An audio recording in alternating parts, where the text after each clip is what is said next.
watching Shalom TV, celebrating Jewish culture. Funding for Shalom TV has been provided by the following.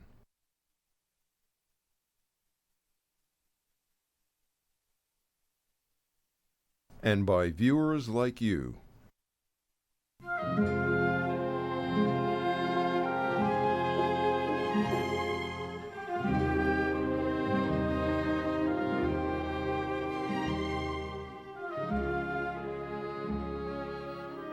Welcome to another in our series, Jewish 101, a series for anyone interested in all things Jewish, beginning with a look at the Jewish tradition and how Judaism, or Torah, embraces life, offers a unique philosophy of life, and a very special way of living life. Again, Torah, or Judaism in English, is not really a religion, since it's not based on belief. Judaism is actually a way of viewing the world, and a way of behaving in this world, a blueprint for how we are to treat other people, and how Jews create a sense of Jewish community, how Jews sanctify life through a shared community called the Jewish people. I'm Mark Golub, and in our study together, we selected the Jewish tradition's choice of the Shabbat as a way to begin looking at the entire spectrum of Jewish values and Jewish lifestyles, and the fact that every Sabbath celebrates two biblical events: the creation of the world and the creation of the Jewish people through the account of the children of Israel's exodus from Egypt and their journey to Mount Sinai, where they received the Torah to become the Jewish people. And the rabbinic commentaries to those two stories, what's known as the Midrash, to the creation story and to the Exodus story, encapsulate the essence of the Jewish tradition's understanding of, first, what it means to be a mensch, a lovely, responsible, caring human being, expressed through the Midrash to the creation story and the story of the Garden of Eden, and then through the Midrash to the Exodus story, what it means to be a Jew from the Jewish tradition's perspective, and what it means to be in relationship with God. The Exodus story not only teaches what it is to be a Jew, it also begins to teach what the rabbis say and the Jewish tradition understands to be the reality of God. And that's where we are now in our studies together. And if you've been with us before, you know we're at the point in the Exodus story where the children of Israel arrive at the Red Sea, only 1 week after leaving Egyptian bondage. And through the defining Midrash of the Red Sea, the defining Midrash, the Midrash about Nachshon ben Aminadav, Nachshon, the son of Aminadav, who plunges into the Red Sea, and the Red Sea splits. Through this crucial Midrash, we've been looking at how the Jewish tradition understands God's relationship to human history. What does the Jewish tradition say about the way in which God enters human history and enters the lives of human beings? And there's no question that the Torah and the Jewish tradition as a whole often refer to God's affecting events. But the subtle question is, what do the rabbis mean when they speak about God entering history, affecting events? And it turns out that what the rabbis mean is far more subtle than what many of us were taught as young people, or what many Jewish adults believe today. And I want to remind you that my goal here on Jewish 101 is not to convince someone who already has their own understanding of the way in which God works in human affairs, that they should think or believe otherwise. I don't want anyone to think I'm trying to convince you to think otherwise. If any of you believe that God takes part in human affairs through some form of supernatural intervention, you have every right to your beliefs, and no one should tell you you're wrong. My interest is to speak to those of you who are searching for an understanding of the Jewish tradition, which, on the one hand, honestly reflects traditional Jewish thought, the thinking of the great rabbinic sages who shaped and created the Jewish tradition, and which, on the other hand, is compatible with everything else you feel about the world in which we live. And what I've tried to show is that the Jewish tradition has what I find to be a marvelously grounded understanding of God that does not depend on the supernatural intervention of God in the affairs of human beings, and that, in fact, the rabbis go out of their way to explain that God never suspends the laws of nature, that the world always follows its natural course, and that the supernatural miracles which do appear in the Torah text are interpreted by the rabbis in a way that shows that miraculous events are always the result of the behavior and the actions of human beings who act in response to their sense of God. And that's the critical Jewish teaching. That it's not supernatural intervention of a God who suspends the laws of nature on behalf of good people, but rather miracles are the courageous and often selfless, loving deeds of human beings acting out of a sense of being moved by their God. And the first illustration of this rabbinic notion is the story of the children of Israel at the Red Sea. For lo and behold, while the Torah text describes this event as God's telling Moses to stretch forth his rod, and when Moses does so, God creates a miracle.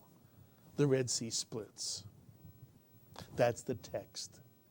But we saw that in the Midrash, the rabbinic interpretation of the Torah text, the Red Sea splits in a very different way.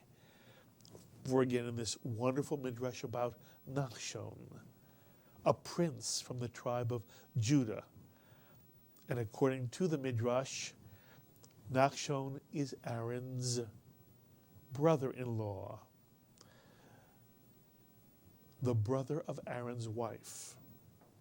It is Nachshon who, at the crisis moment of the Red Sea, when the children of Israel find themselves trapped between what looks to them like the Atlantic Ocean in front of them and the entire Egyptian army descending upon them from the rear. And by the way, in the Midrash, to their left and to their right are hordes of wild beasts, so that the Israelites have absolutely no way to flee to safety. At this moment, when it looks like the imminent destruction of the Israelites is at hand, only 7 days after they put blood on their doorposts and eaten the Pesach, the Paschal lamb, together with matzah, the unleavened bread, and maror, the bitter herbs, only 1 week into their journey, it looked like the Israelites were about to be annihilated by Pharaoh and the Egyptian army. And worse still, as much as the Israelites cried to Moses and to God for salvation, no matter how hard Moses prayed and pleaded with God, save us now. In the Midrash, God is nowhere to be found. God does not answer the prayers of the children of Israel or of Moses. God does nothing. In the Midrash, God does not intervene. God does not make a miracle. God does not split the Red Sea. God does nothing to save the Israelites from impending doom. But according to the Midrash, God says only one thing to Moses, as Moses pleads for God to save the children of Israel.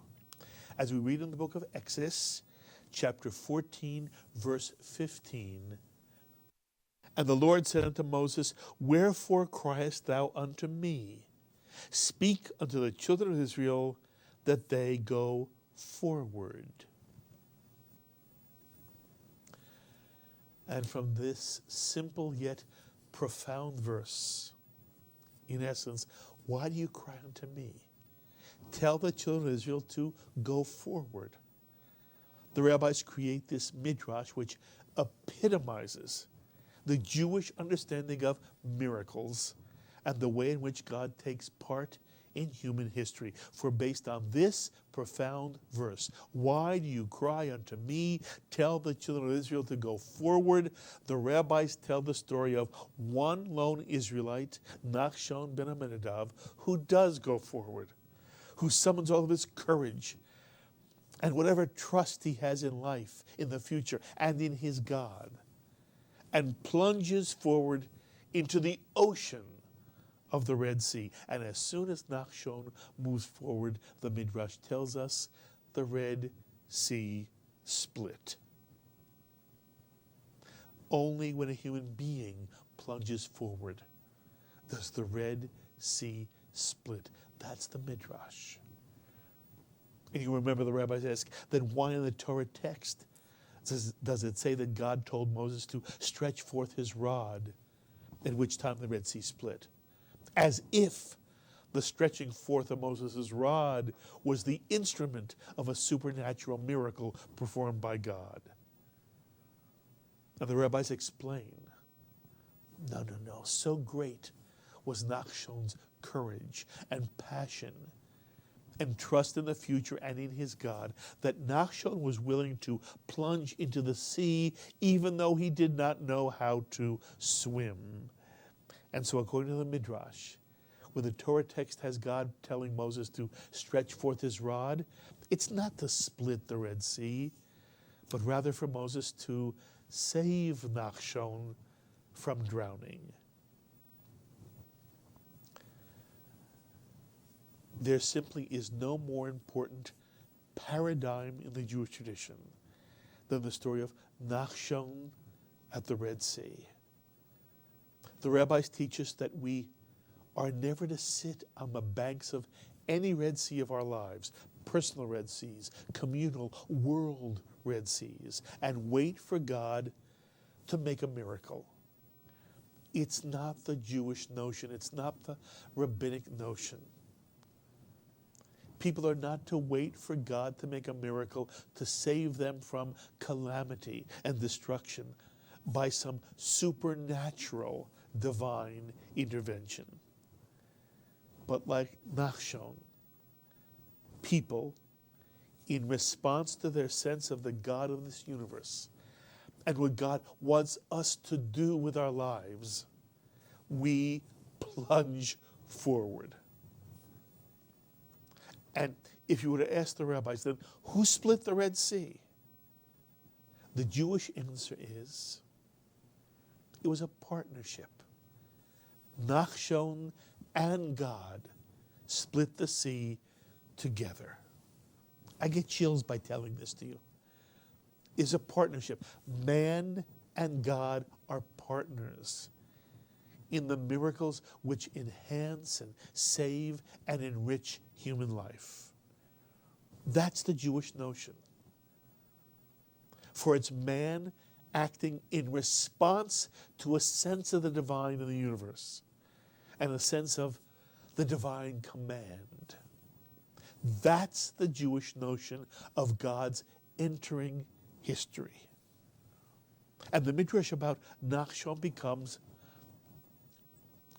the paradigm, not only for human behavior, but for understanding what it means to say that God enters history.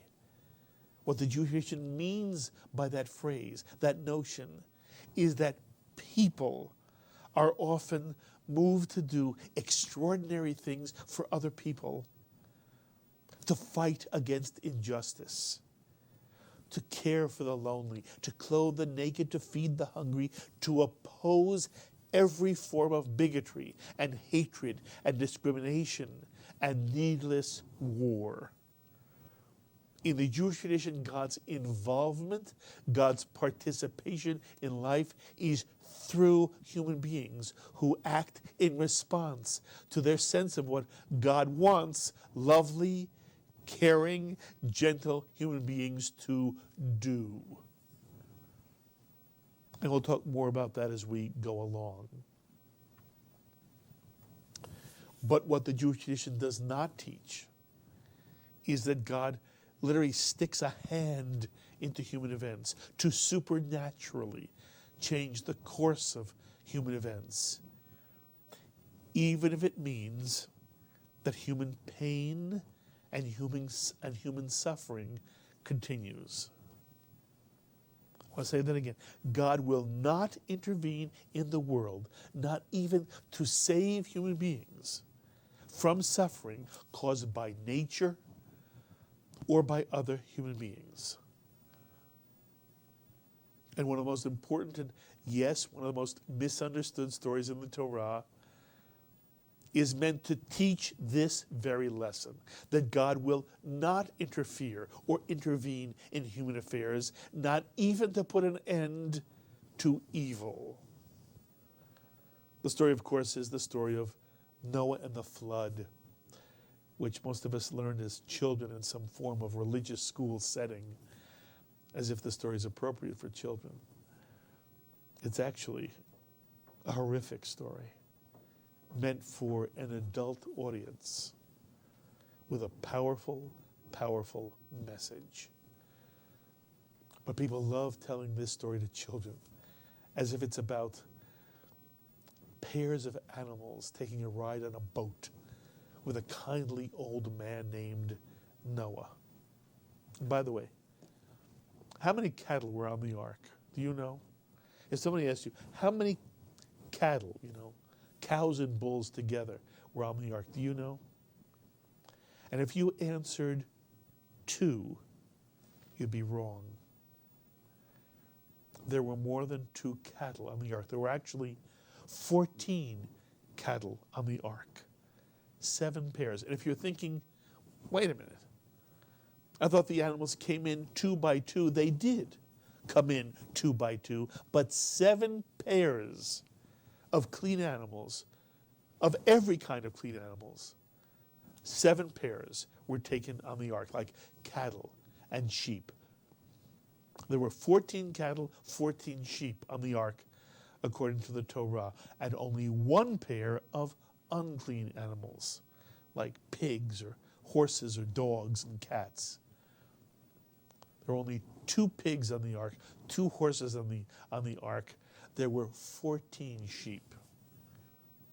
And were there birds on the ark? Of course. Were there fish on the ark? And you might think fish didn't have to be on the ark because they could swim in the water anyway.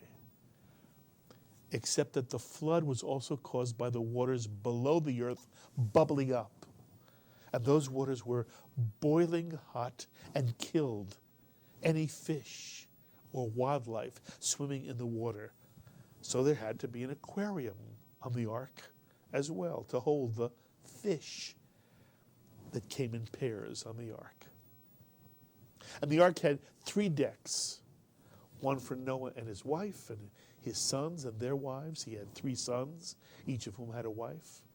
1 deck for all the animals, and a 3rd deck at the bottom for all the refuse and waste produced by all the animals and human beings on the ark. And how long were Noah and the animals on the ark? Some people think 40 days and 40 nights, since that's how long it flooded, it rained and poured. But again, that's just the number of days and nights the world flooded.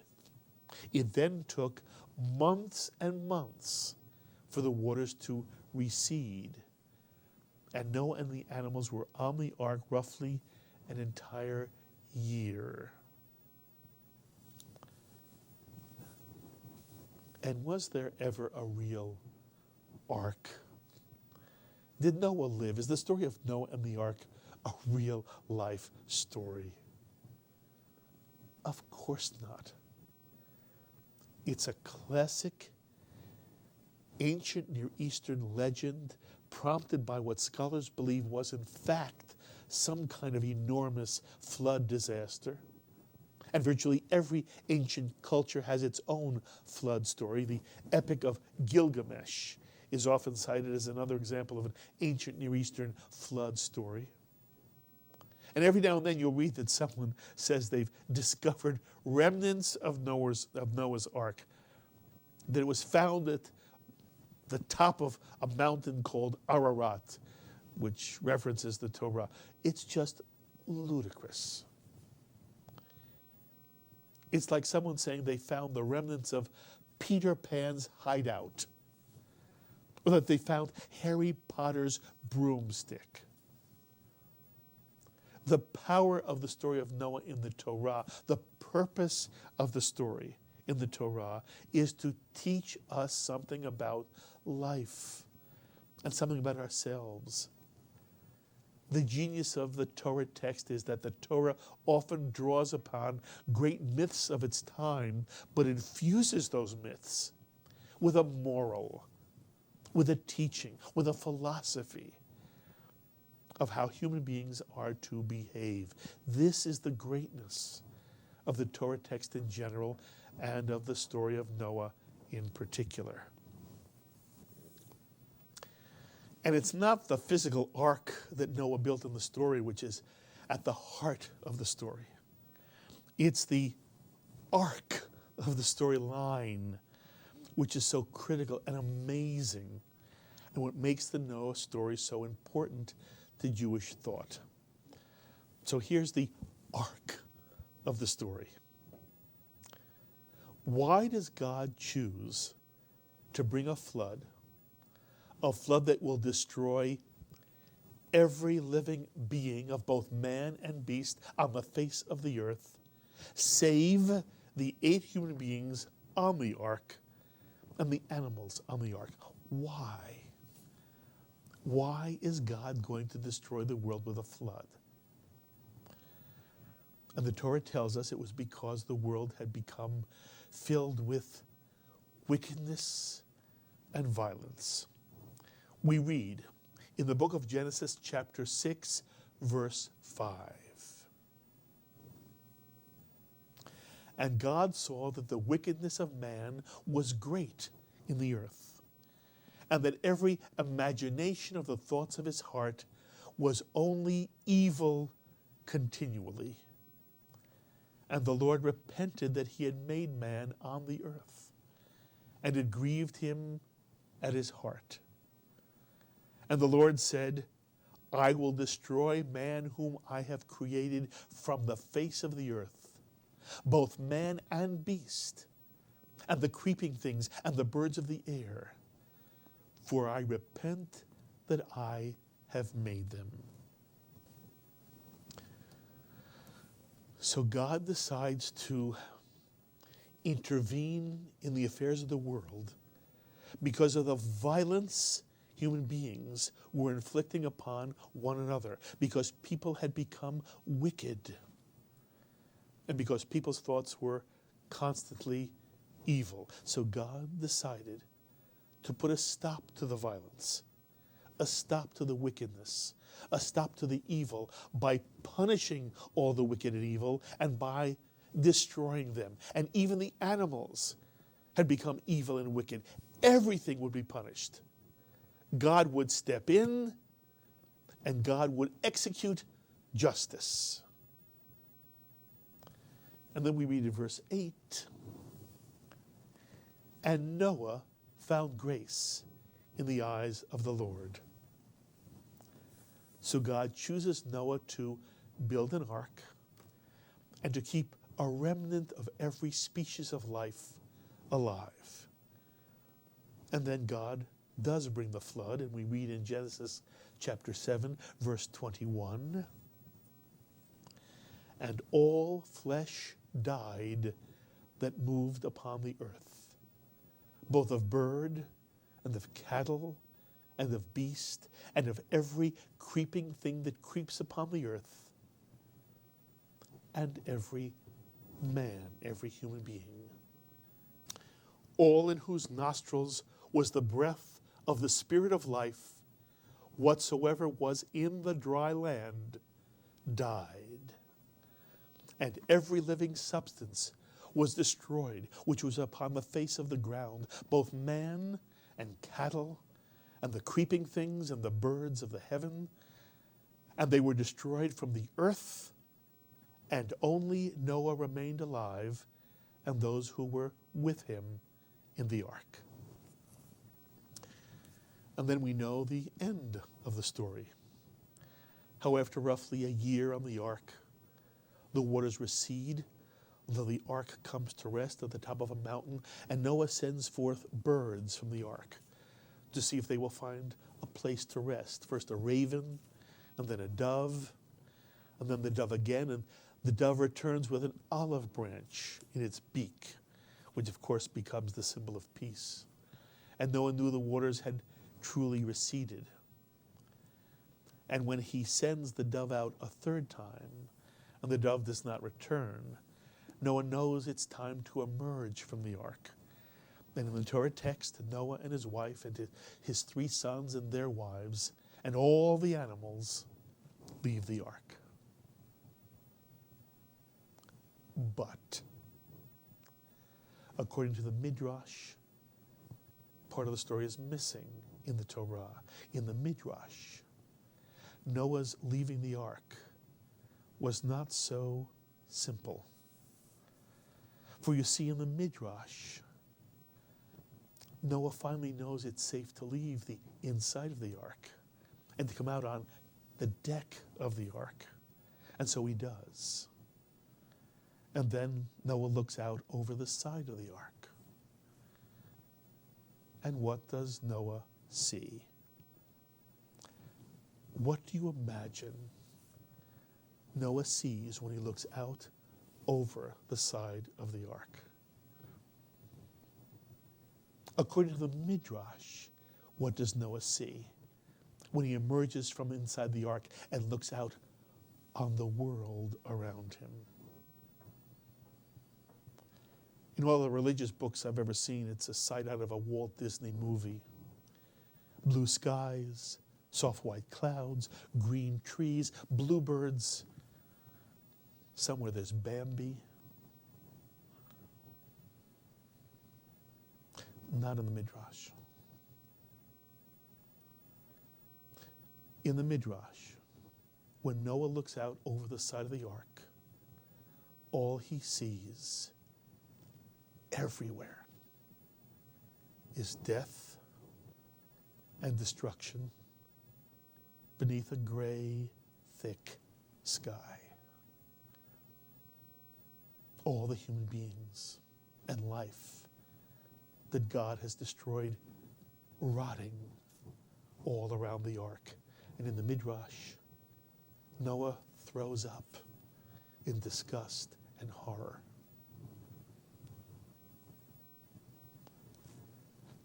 And then in the Midrash, Noah turns his face to God and says, in the midst of overwhelming human pain, "How could you? Look at what you have done.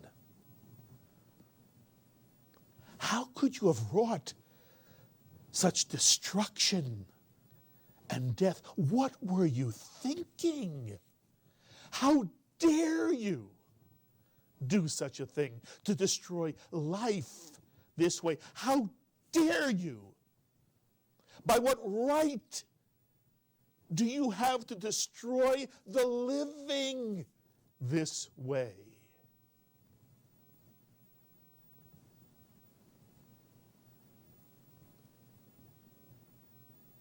And in the Midrash,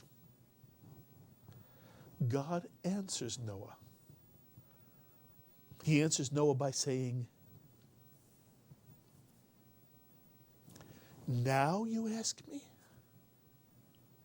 Now, after the destruction is done? Now, when there's no way to undo the deed, now you ask me? How and why? Where were you a year ago?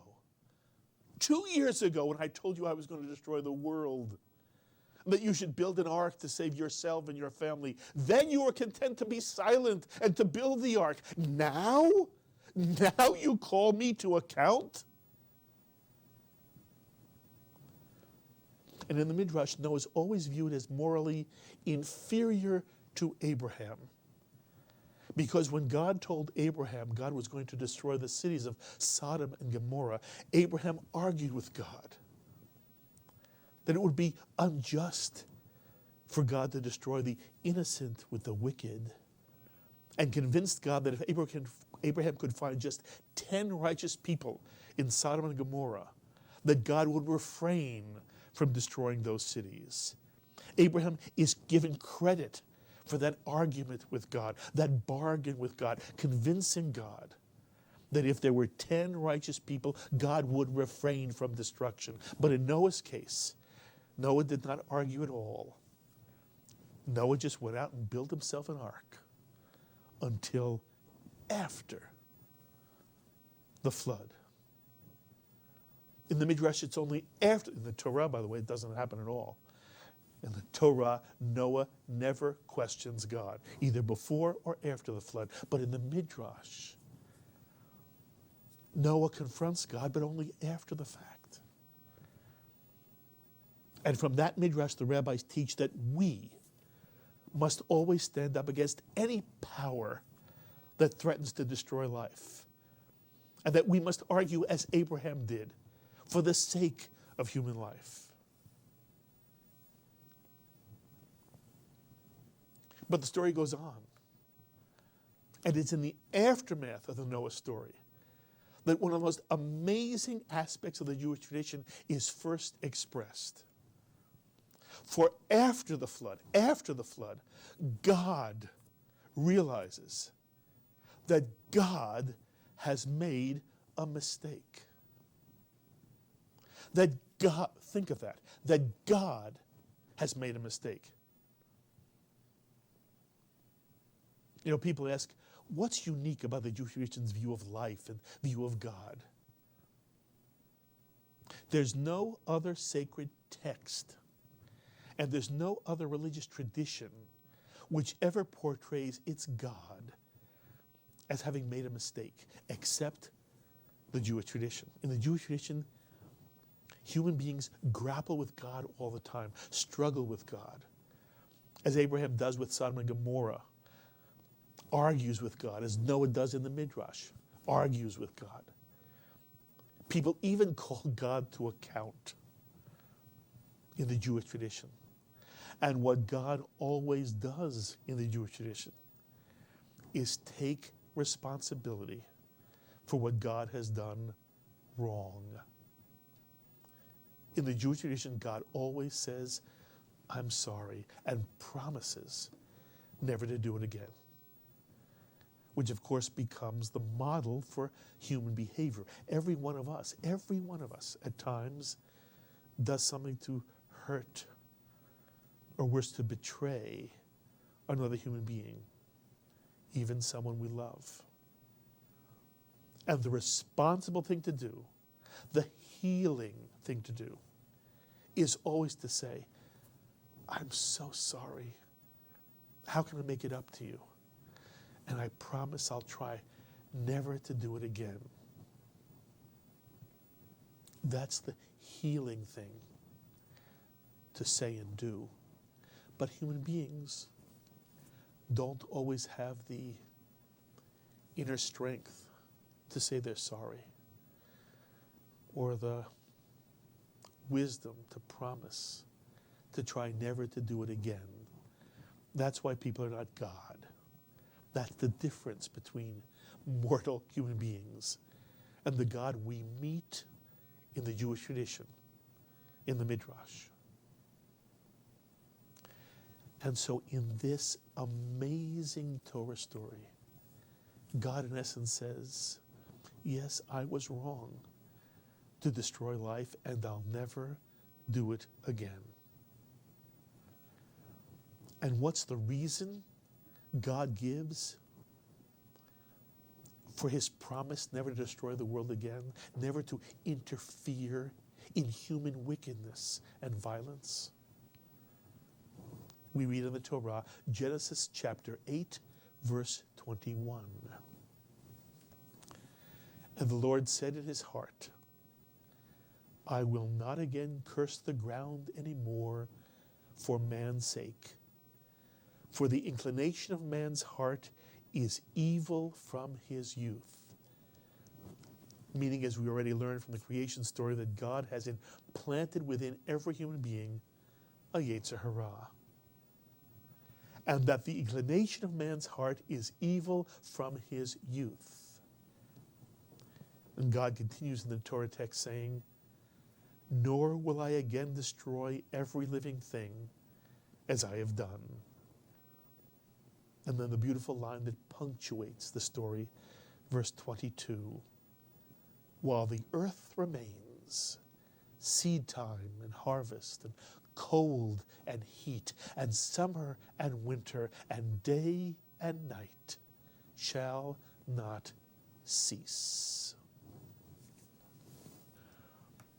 In the Jewish tradition, after the disaster of the flood of destruction, God acknowledges that God made a mistake by forgetting that human beings are created with both a Yetzer Tov, an inclination to good and selflessness, but also from God with a Yetzer Hara, the inclination to selfishness, to evil that can lead to violence, to wickedness. And in the Noah story and in the Midrash, God realizes that God must live with the choices human beings make, even if those choices lead to wickedness and violence, and that God promises never to intervene again. All God can do in the face of human evil and human suffering is poetically to weep and to give God's presence to those human beings who are sensitive to the pain of others and who, like Nachshon, will move forward to split the seas of oppression or enslavement and of every human inhumanity to a fellow human being. The rabbis teach the world must always follow its natural order. And God always respects the human nature implanted in every human soul. In other words, to the rabbis, it's not God's place. It's not God's role to prevent human cruelty inflicted upon another person. Nor is it God's role to make miracles to save human beings from natural disasters. It's our place. It's our role, teach the rabbis, to stand up against every form of human cruelty and to learn more and more about our universe so that we can develop ways to protect human beings from natural disease and disaster.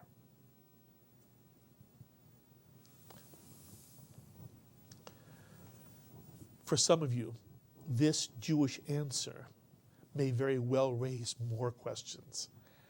And many of you have been in touch with me over the past few weeks with just wonderful emails, superb emails. Some of you asked some of the most important questions. If the Jewish tradition does not see God as intervening in human affairs and not making miracles, then what does God do?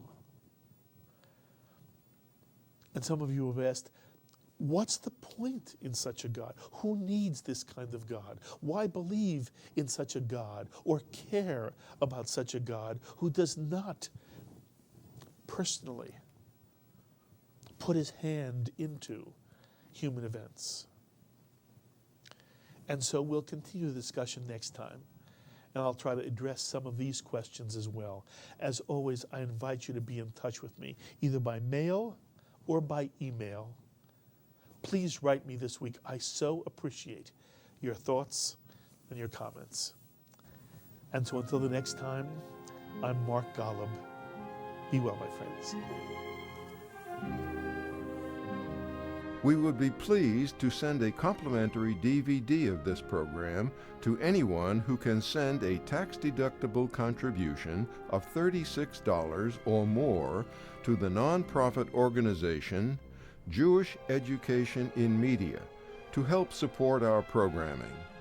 Tax-deductible checks may be made out to GEM and mailed to GEM, Post Office Box 180, Riverdale Station, Bronx, New York, 10471. Please indicate the program for which you would like a DVD, and we thank you for your kind support.